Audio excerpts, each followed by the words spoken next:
but it doesn't always work that way. This here was a little bit ambitious from Rizky. Oh man, this is bad. If he should have retreated that machine gun right away. He had been flanked. He knew it. He should have realized it.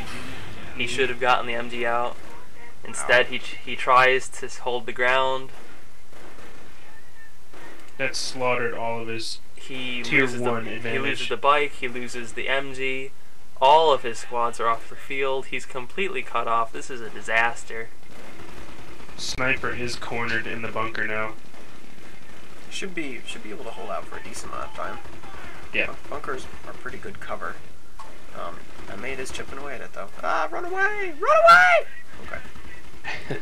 So, okay, yeah, there's a pack there, but actually, this is outstanding terrain right now for the M8 to fight the pack. He can hide behind that building and still be effective. Lots of buildings.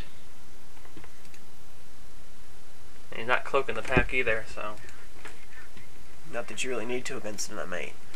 It doesn't really have armor. Ooh. Oh, it's gonna run right towards it. That's lovely. Well, see, if that had been a cloak shot, the M8 would be at half health right now. I think that was his fault at micro, because now it's cloaked. Yeah. So he could have killed the M8, because it got 2 shots off. It would have been a toss-up. Sometimes it kills close. 2, sometimes not. It depends whether it crits or not. Mortar, so he's trying to just kind of defend his area here, which the Wehrmacht can do pretty successfully. And like right now, I mean, the Wehrmacht could certainly still win this game, even though they have a smaller section of the map, just because of the way that they play. The game's actually fairly representative, I'd say, of a lot of games that I've watched lately. U.S. kind of loses all the early fights because the Wehrmacht combined arms is too strong early on. But even though they lose, they still have more map because their units cap better. And they just deal with the manpower drain until they can field stuff, which can fight the Wehrmacht on even terms. And when that happens, all they have to do is win one fight and they're right back in the game. And, I mean, right now, Wehrmacht is just in terrible trouble, territory-wise. Territory-wise, but he has a pretty good field army compared to the Americans. He has a pack and some infantry. Well, he's got Grens out now, and he has Grenadier, so he has the option to go the handheld AT. 2 Volks. Should he need it? That mortar's going to dominate. Man, a mortar hit right here would be bad. I don't think the mortar's actually going to be that dangerous to what the U.S. is fielding right now. It should be noted that the Greyhound used right now is very good. He knows where the pack is, so he goes where the pack is not. And now he gets a bar squad on the wall and a red smoke where the pack is. And flamers in the bunker. Oh. 2 shells directly hit its Volks and Gren squad. They're down to 1 man. Yep. That's it.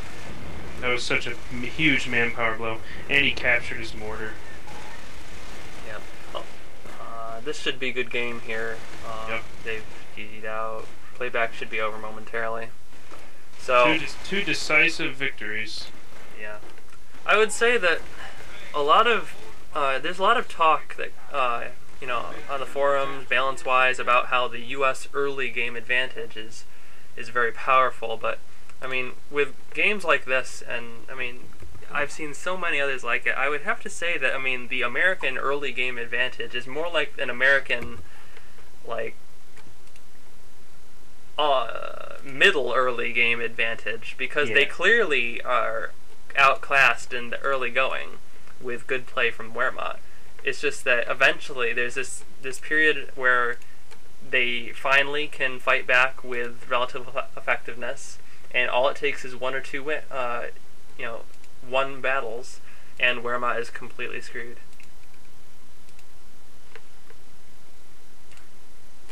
I did expect that M8 to die pretty quickly to a combination of Fausts and packs. We did a good job keeping that alive. Backing it around the buildings there worked out pretty well. Pretty impressive micro from both guys with their vehicles. That was really the perfect environment for the M8. But yeah, that early bike was also very good. I'm very impressed with the early bike. And the damage that it managed to do, just with its disruption. But, I would say the key moment of the match is when Rizky decided to try to force the issue with his machine gun that had been flanked. He had the opportunity when it packed up the first time to make it retreat. He didn't do that. He set it up again to face the squads, which had already closed to point-blank range. It started firing, but it got focus fired down. The squad it was suppressing in the first place got unsuppressed. Machine gun died, got stolen. Stolen weapons are just terrible, terrible things for Wehrmacht because they represent such huge manpower swings. They lose the 260 for that 42, and then it's basically like the U.S. gains 260 manpower. Well, that and they gain the powerful MG42 compared to the 30 cal. Yeah. The MG42 suppresses all of Americans his don't tier get 1 anything infantry. like a 42 unless they get it from the Wehrmacht. Yeah, which is what he got. Yeah. So. Yeah, good game, guys. Solid play from both players, both early and late game. Yeah. No, there was no late game. Well, mid game, I guess we'll call it. Yeah, definitely not a late game. Alrighty, thanks for watching, guys.